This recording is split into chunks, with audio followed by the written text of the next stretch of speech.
Assalamualaikum warahmatullahi wabarakatuh. Salam rahayu, salam sejahtera, sehat selalu, dan semoga kita selalu mendapatkan rezeki yang melimpah dan selalu mendapatkan berkah barokah dari Allah Subhanahu wa taala. Amin amin ya rabbal alamin. Baikkan kawan, selamat datang dan selamat berjumpa kembali di Wandi Cupreng yang selalu mengajak sinau bareng. Dan untuk kali ini masih di jalur perkutut lokal alam. Baikkan kawan, untuk di kesempatan kali ini Wandi Cupreng masih tentang komentar ya. Kelihatan nggak? Nah, ini tentang komentar-komentar di YouTube ya.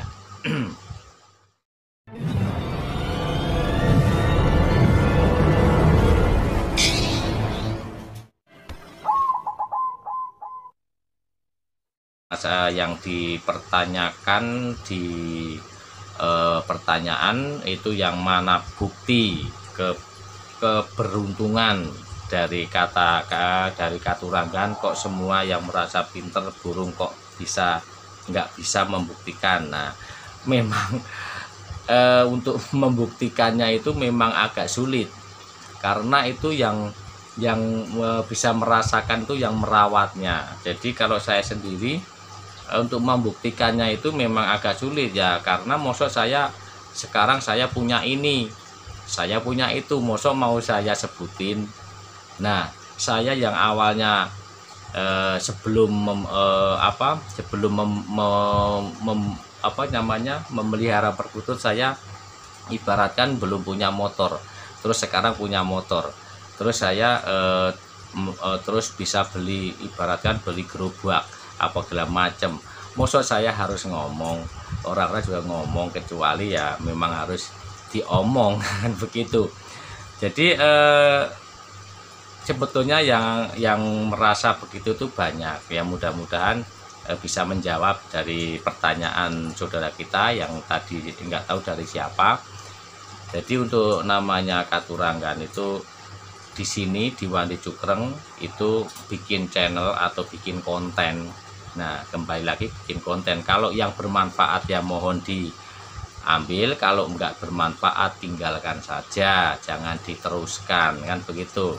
Apalagi sekarang YouTube lagi kurang baik, maksudnya untuk perkembangannya kurang, nggak tahu ini semuanya kreator youtuber pada mengeluh turun dari view-nya turun, nggak tahu ada peraturan apa ya, kita ngikutin aja.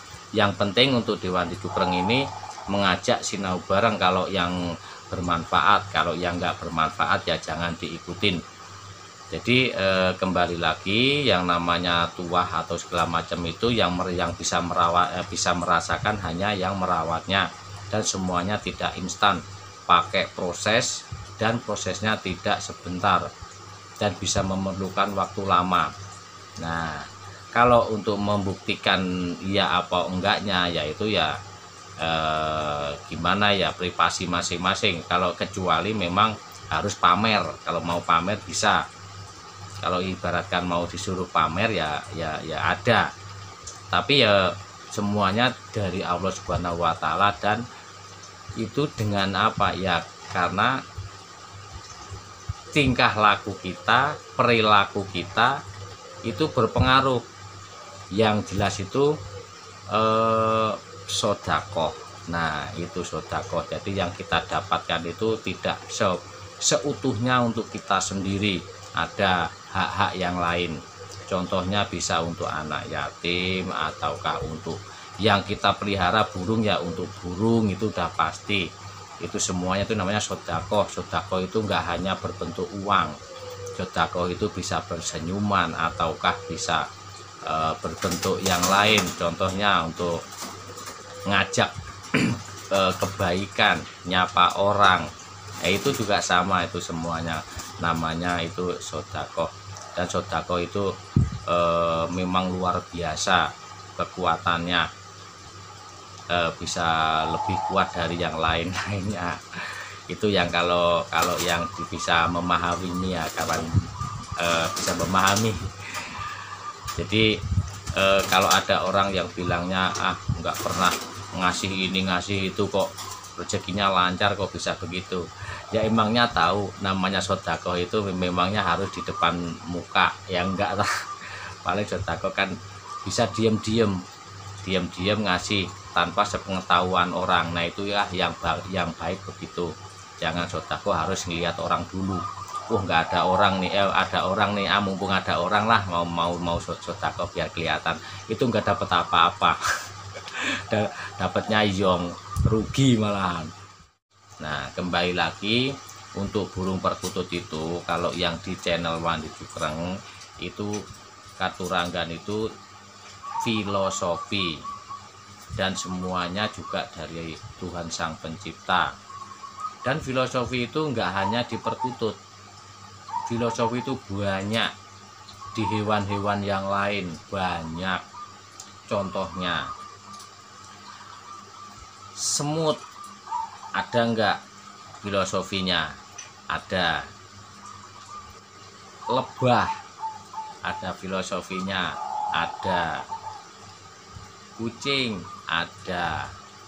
Cicak, filosofinya ada. Terus yang lain-lain banyak. Apa harus diterangkan filosofinya apa? Kalau semut ya untuk kegotong royongan dan untuk rajin menabung. Kok bisa begitu? Ya, semut itu secara tidak kita sadari itu dari Tuhan Sang Pencipta itu juga sudah dikasih ilmunya. Si semut itu kenapa kok bisa buat ambil filosofinya? Karena apa?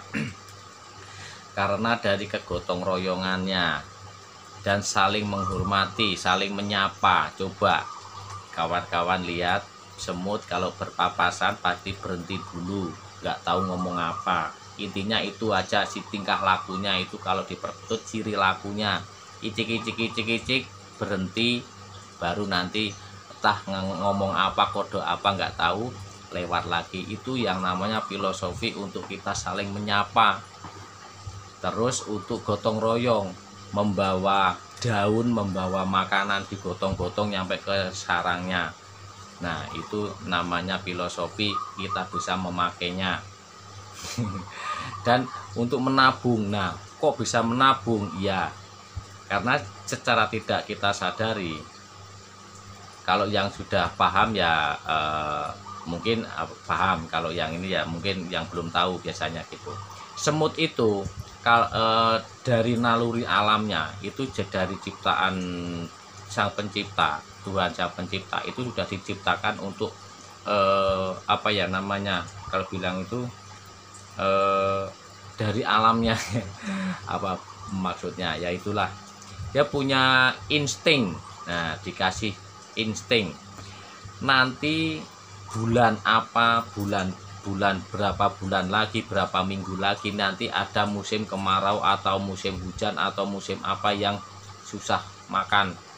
Nah secara tidak kita tahu, tidak sadari, itu semut itu di dalam itu menyimpan banyak makanan untuk nanti kalau ada susah makanan, karena di instingnya itu ada. Makanya hewan alam, di alam, hewan-hewan di alam itu buat tanda alam itu banyak contoh. Nah kurang lebihnya begitu kan kawan ya. Dan mungkin saya akhiri dulu. Kalau ada kata-kata kurang berkenan di hati saya mohon maaf. Ini waktunya panjang lebar, nggak apa-apa, mudah-mudahan bermanfaat. Dan kalau ada yang mau bersyarat kritik ataukah yang mau menambahi ataukah mengoreksi barangkali yang saya sampaikan ini salah, saya mohon maaf. Dan saya akhiri, assalamualaikum warahmatullahi wabarakatuh.